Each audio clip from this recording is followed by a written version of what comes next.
Halo sobat, para penikmat kisah kelam dan misteri kejahatan. Di balik lembaran sejarah, tersembunyi kisah-kisah kekejaman yang mengerikan dari 7 individu paling kejam di dunia. Mereka adalah sosok-sosok yang gelap, dipenuhi dengan ambisi yang ganas, dan keinginan untuk menciptakan ketakutan di setiap jejak langkahnya. Dengan pikiran yang jahat dan tangan yang tak kenal belas kasihan, mereka mencatatkan namanya sebagai pembunuh berantai, diktator sadis, dan penghancur nyawa tanpa belas kasihan. Tapi sebelum kita lanjutkan, bagi Anda yang belum subscribe channel ini silahkan klik tombol subscribe agar channel ini bisa berkembang. Subscribe dari Anda sangat bermanfaat bagi kami. Like, komen dan share, supaya admin lebih bersemangat dalam membuat video tentang fakta-fakta menarik yang lainnya. 1. Vlad Tepes. Vlad Tepes, juga dikenal sebagai Vlad III atau Vlad Dracula, adalah penguasa Wallachia, sebuah wilayah di Romania saat ini, pada abad ke-15. Ia dilahirkan sekitar tahun 1431 di Sighiora, Transilvania, dan meninggal pada akhir Desember 1476 atau awal Januari 1477. Ia memiliki reputasi sebagai seorang penguasa yang kejam, dan sejarahnya dikenal karena kisah-kisah sadisnya terhadap para lawan politik dan musuhnya. Berikut adalah beberapa poin penting dalam biografi Vlad Tepes dan tindakan-tindakan kekejamannya. 1. Kebangkitan dan kekuasaan. Vlad Tepes naik tahta sebagai penguasa Wallachia pada tahun 1448 setelah mengalahkan pamannya, Vladislav II. Namun, penguasaannya tidak stabil, dan ia dipaksa untuk melarikan diri ke Moldavia. 2. Tindakan kekejaman. Setelah berhasil merebut kembali tahtanya, Vlad Tepes dikenal karena kekejaman ekstrimnya terhadap musuh-musuhnya dan para penjahat. Salah satu metode eksekusi yang paling terkenal adalah penusukan atau empal. Ia akan menembakkan tiang kayu tajam melalui tubuh para tahanan dan membiarkan mereka mati perlahan. 3. Perang melawan Kesultanan Utsmaniyah. Vlad Tepes juga dikenal karena perang melawan Kesultanan Utsmaniyah yang ingin menaklukkan Wallachia. Ia melakukan serangkaian kampanye militer dan menggunakan metode kekejaman yang tidak hanya ditujukan kepada musuh, tetapi juga kepada penduduk sipil di wilayah yang diduduki oleh pasukan Utsmaniyah. 4. Pengaruh dalam legenda Dracula. Nama Vlad Tepes menjadi terkenal dalam literatur dan legenda Eropa melalui novel abad ke-19 karya Bram Stoker, Dracula. Meskipun Dracula dalam novel tersebut merupakan karakter fiksi, beberapa unsur terinspirasi dari kisah kekejaman dan reputasi Vlad Tepes. 2. Grigori Rasputin. Grigori Rasputin adalah seorang figur kontroversial dan mistik dari Rusia yang hidup pada akhir abad ke-19 dan awal abad ke-20. Ia memiliki pengaruh yang signifikan di istana Rusia, terutama pada masa pemerintahan Tsar Nicholas II dan Tsarina Alexandra. Meskipun tidak tepat untuk menyebutnya kejam, reputasi dan pengaruhnya telah dipandang berbahaya oleh banyak orang pada zamannya. Berikut adalah beberapa poin dalam biografi Grigori Rasputin. 1. Kehidupan awal. Grigori Efimovich Rasputin lahir pada tanggal 21 Januari 1869 di desa Pokrovskoye, Siberia, Rusia. Ia adalah seorang petani yang tumbuh menjadi seorang mistik dan spiritualis. 2. Pengaruh spiritual. Rasputin dikenal karena klaimnya memiliki hubungan yang erat dengan Tuhan dan kemampuannya untuk menyembuhkan penyakit dan melihat masa depan. Ia menjadi seorang starets, yaitu seorang tokoh spiritual yang dihormati, dan mendapatkan reputasi sebagai seorang pelayan rohaniah yang dapat membantu orang-orang di istana dan lapisan masyarakat yang lebih tinggi. 3. Pengaruh di istana.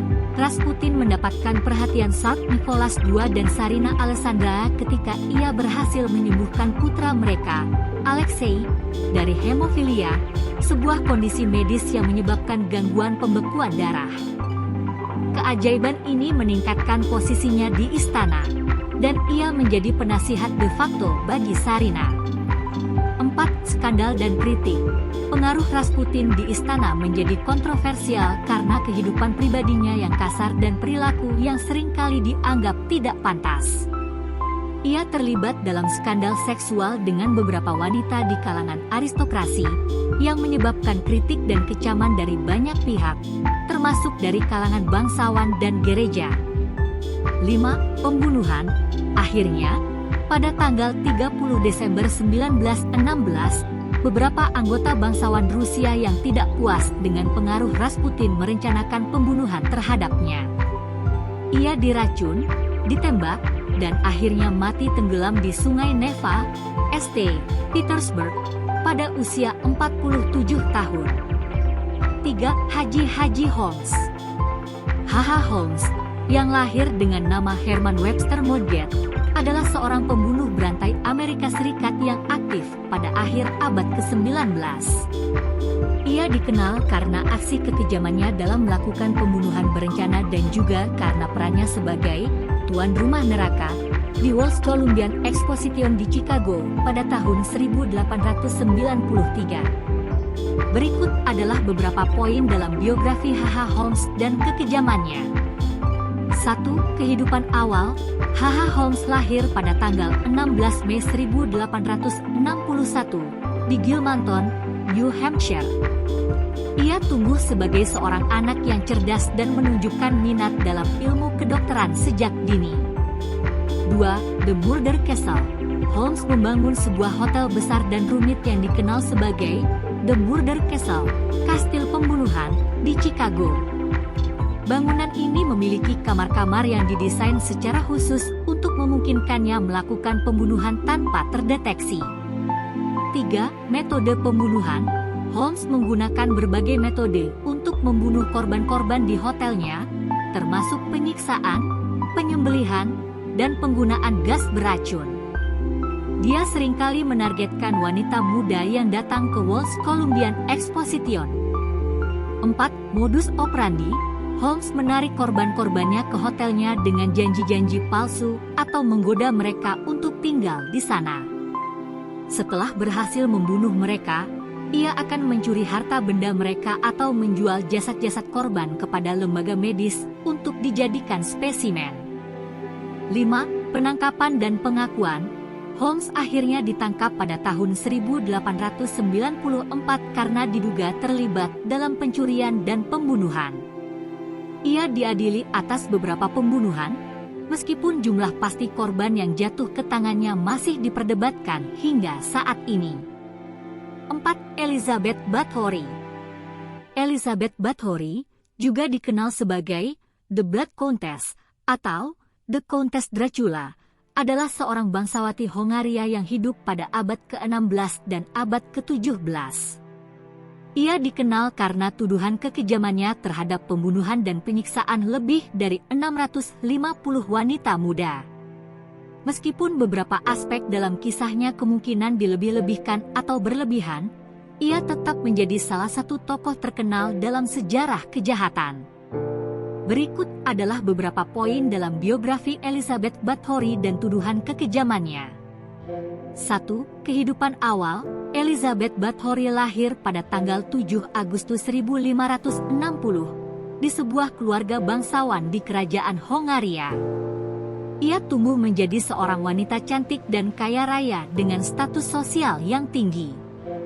2. Tuduhan kekejaman. Setelah kematian suaminya pada tahun 1604, tuduhan-tuduhan mengerikan mulai muncul tentang Elizabeth Bathory.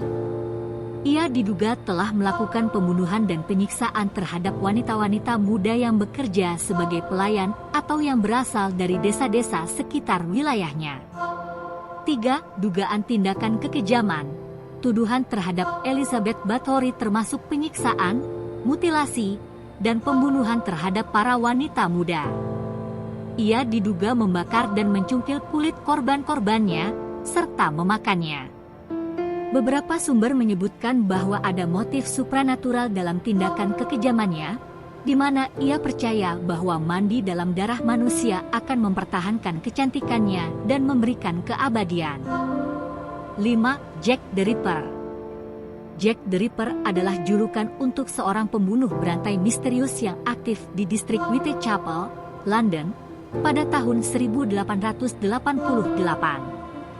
Identitas sebenarnya masih menjadi misteri hingga hari ini, dan banyak teori yang berbeda telah diajukan tentang siapa yang sebenarnya adalah Jack the Ripper. Kekasihannya yang sadis terhadap para korban wanitanya telah membuatnya menjadi salah satu pembunuh berantai paling terkenal dalam sejarah. Berikut adalah beberapa poin dalam biografi Jack the Ripper dan kekejamannya. 1. Aktivitas pembunuhan. Jack the Ripper diduga melakukan serangkaian pembunuhan brutal terhadap wanita muda yang kebanyakan berprofesi sebagai pekerja seks di lingkungan Whitechapel, London. Jumlah korban yang dikaitkan dengannya berkisar antara 5 hingga 11 wanita, tetapi 5 korban dianggap sebagai kasus yang paling terkenal dan konsisten. 2. Modus operandi. Jack the Ripper menggunakan metode yang sangat kejam dalam membunuh korban-korbannya. Ia menyiksa, membunuh, dan menganiaya tubuh para wanita tersebut dengan cara yang sangat sadis. Seringkali, tubuh korban dipotong-potong dengan pisau yang tajam, dan sejumlah organ internal dianggap telah diambil dari korban. 3. Surat ancaman dan pengakuan. Selama periode pembunuhan, surat-surat ancaman dan catatan-catatan diduga dikirim oleh Jack the Ripper ke pihak berwenang dan media massa. Meskipun keaslian beberapa surat ini masih diperdebatkan, beberapa di antaranya menyatakan bahwa pembunuh tersebut benar-benar bertanggung jawab atas pembunuhan-pembunuhan tersebut. 6. Gilles de Rais. Gilles de Rais, juga dikenal sebagai Gilles de Retz, adalah seorang bangsawan Prancis pada abad ke-15. Ia adalah seorang jenderal dan salah satu sahabat dekat Joan of Arc selama perang dengan Inggris. Namun, ia juga dikenal karena tindakan kekejamannya yang mengerikan, termasuk pembunuhan, penyiksaan, dan pelecehan terhadap anak-anak. Berikut adalah beberapa poin dalam biografi Gilles de Rais dan kekejamannya. 1. Kehidupan awal dan karir militer. Gilles de Rais lahir pada tahun 1404 di Château de Machaut, Prancis. Ia adalah anggota keluarga bangsawan yang kaya dan memiliki wilayah kekuasaan yang luas. Pada usia muda, ia menjadi jenderal yang berpengalaman dan berbakat di pihak kerajaan selama perang 100 tahun melawan Inggris. 2. Tindakan kekejaman. Setelah kematian Joan of Arc pada tahun 1431, Gilles de Rais mengalami perubahan drastis dalam perilakunya. Ia mulai melakukan tindakan kekejaman yang mengerikan terhadap anak-anak di wilayahnya. Ia memikat, menculik, dan menyiksa anak-anak muda, kemudian membunuh mereka secara sadis. Tindakan ini termasuk perkosaan, penyiksaan, dan pembunuhan. 3. Penangkapan dan pengadilan. Gilles de Rais ditangkap pada tahun 1440 setelah tuduhan-tuduhan atas kekejamannya menjadi terlalu berat. Ia diadili atas tuduhan pembunuhan dan pelecehan terhadap puluhan anak, meskipun jumlah pasti korban masih diperdebatkan. Ia diakui bersalah atas sejumlah tuduhan tersebut. 4. Eksekusi. Pada tanggal 26 Oktober 1440, Gilles de Rais dieksekusi dengan cara digantung di Nantes, Prancis. Ia meninggal sebagai seorang penjahat terkenal dalam sejarah dan budaya Prancis. 7.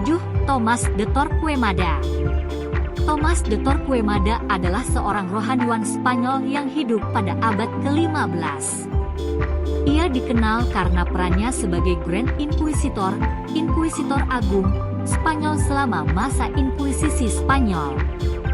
Inkuisisi ini merupakan badan kehakiman gereja Katolik yang bertujuan untuk mengidentifikasi, menuntut, dan menghukum mereka yang dianggap sebagai pelanggar keyakinan dan doktrin Katolik. Meskipun karyanya dipandang sebagai bentuk pertahanan terhadap iman Katolik, banyak yang menganggapnya sebagai kekejaman dan penindasan terhadap mereka yang berbeda pandangan atau keyakinan. Berikut adalah beberapa poin dalam biografi Tomás de Torquemada dan tuduhan kekejamannya terhadap Inkuisisi Spanyol. 1. Kehidupan awal dan karir. Tomás de Torquemada lahir pada tahun 1420 di Spanyol. Ia berasal dari keluarga bangsawan dan mengenyam pendidikan di Universitas Salamanca. Setelah menjadi rohaniwan Dominikan, ia naik pangkat dalam gereja Katolik dan mendapatkan pengaruh yang signifikan. 2. Pemimpin Inkuisisi Spanyol.